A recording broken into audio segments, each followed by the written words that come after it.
Welcome to MMA Camp, let's dive in. Garry just dropped some intense footage of his prep for the highly anticipated showdown with Shavkat Rakhmonov. The excitement is building. We're in Reigate, Memento Mori. We're in a hidden base in the UK. We got some sparring today. This is in spar. It's get ready. It's get the best looks you can from the sparring partners you've pulled in. Go out there and beat them up, get beaten up, learn, get better the next day, get better the day after, and eliminate all of those little minor shot selections that don't work and minimize it into the perfect game plan. Can I have a kiss? Let's go.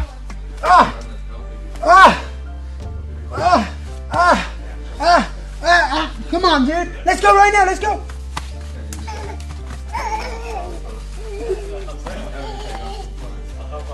Let's go right now. Let's go. Let's go.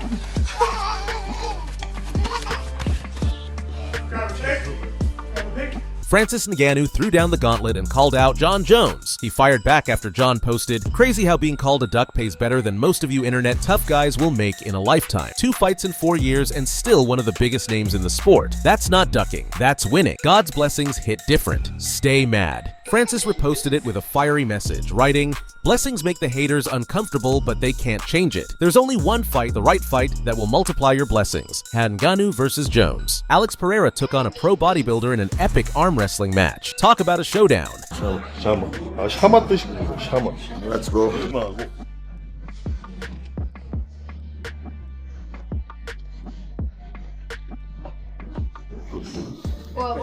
마지막으로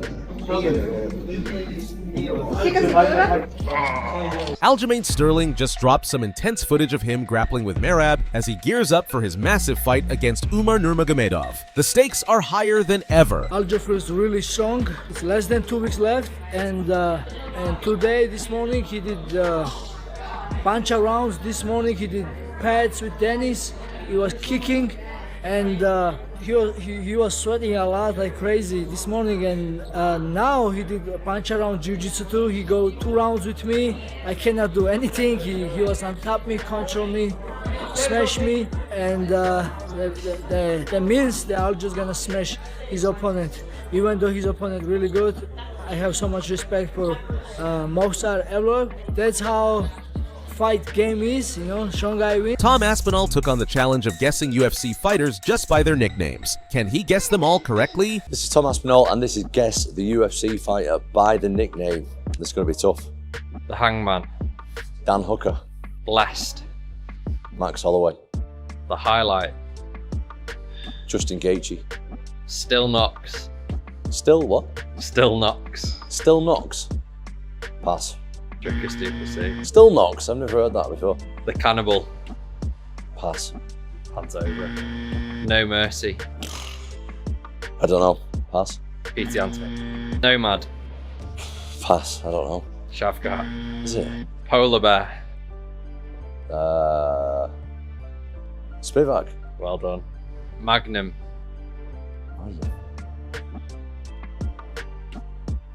Neo Magni, maybe? No, Zhang Weili.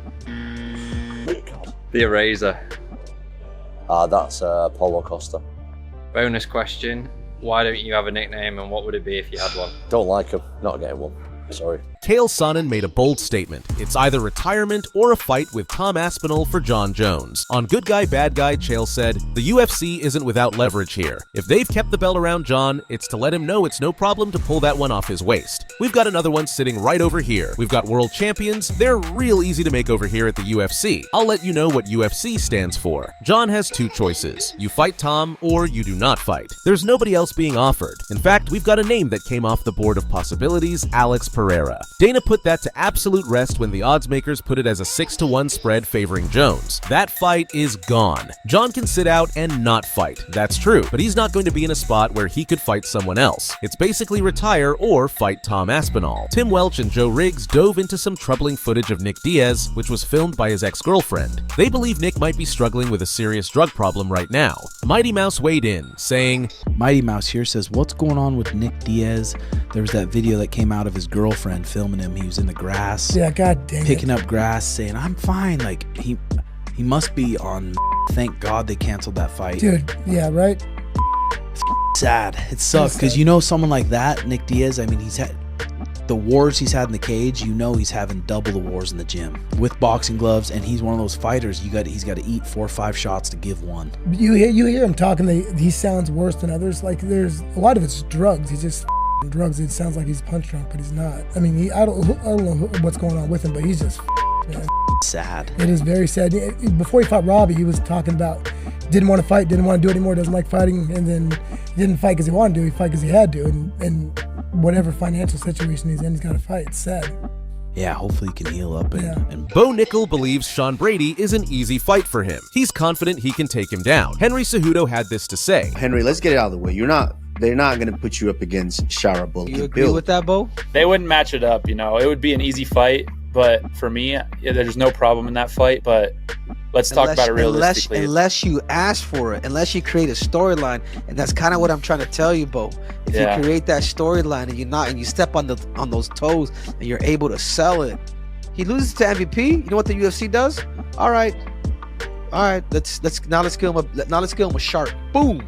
That's how it is, bro. It's a dog-eat-dog world. It's the facts. Dan Hardy shared his take on the current heavyweight division, stating that the title of the best heavyweight fighter comes down to a battle between Francis Ngannou and Tom Aspinall. He's adamant that Jon Jones doesn't deserve that title. In a deep dive with MMAfighting.com, Hardy laid out his reasoning, highlighting what makes Ngannou and Aspinall stand out, while explaining why, despite Jon Jones' legendary status, he doesn't quite make the cut in this comparison. Hardy went on to say, "I think Jon Jones is the pound-for-pound best. I think he's the best representation of mixed martial arts generally that we've ever seen. I think he's still evolving, which is terrifying. But is he the best current heavyweight on the planet? I don't think so. I think the winner of Aspinall versus Ngannou would be the answer. No disrespect in any way to Jon, the current heavyweight champion, but not the current best heavyweight on the planet. Certainly not. You play those 3 fights out in any different order, in any different scenario, whether it's in the octagon, the smart cage, or a boxing ring, they play out differently every time. The reality is, Tom Aspinall is the fastest out of all 3 of them. That makes him very, very dangerous at heavyweight because speed kills at heavyweight. The big difference when athletes start to enter the heavyweight division, like the likes of Andrei Arlovsky back in the day, is that you look at those guys and they look like welterweights blown up in size in all the right proportions. That's what's scary about Tom Aspinall. What was he on the scale? 254 pounds. He's right at the top end of the heavyweight division with no fat on him. You can say the same thing for Francis Ngannou, physical specimens. I would say Jon Jones is the bottom of the rung. The creativity of Jon Jones and his wisdom, the fight IQ that reigns supreme. But I just wonder if he's got that ability in the heavyweight division with someone as fast as Tom Aspinall and someone as powerful as Francis Ngannou.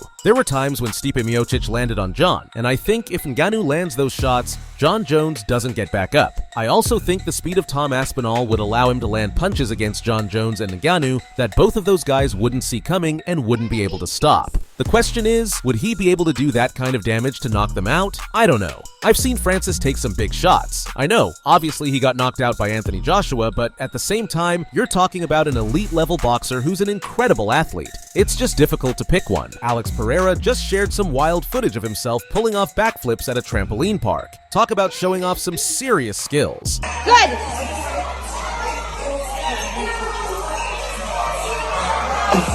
Woo!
Islam Makhachev wowed everyone with his insane skill and precision during a training session, nearly putting his teammate to sleep with a perfectly executed technique. That's next level.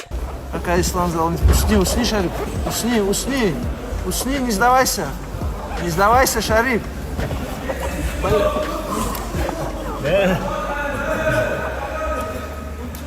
Ну снова. Как не дают, смотри, да как ты. Вчера говорил, что ему никто еще не делал. During last night's Dune broadcast, Leon Edwards dropped an electrifying update for fans. He'll be headlining the upcoming UFC London event on March 22nd. The event will take place at the legendary O2 Arena, known for hosting epic combat sports moments. While Leon kept his opponent a secret, the announcement alone has fans buzzing with excitement, eagerly waiting to see the welterweight champion back in action. We've seen a lot of crossovers recently between the different disciplines. Is it something you'd like to do? Is it something you've thought about maybe stepping into a professional boxing ring one day? Yeah, 100%. I said to Eddie earlier, like, get me a fight. So watching these fights, watching how hard the guys work, and I'd love to one day cross over. Test out my boxing skills, you know. So yeah, hopefully. But that is down the line, of course. We know you want your belt back. When can we see you in the octagon next? I'm all back in March in London at O2. I'm headlining the O2, so we should be good looking forward to it.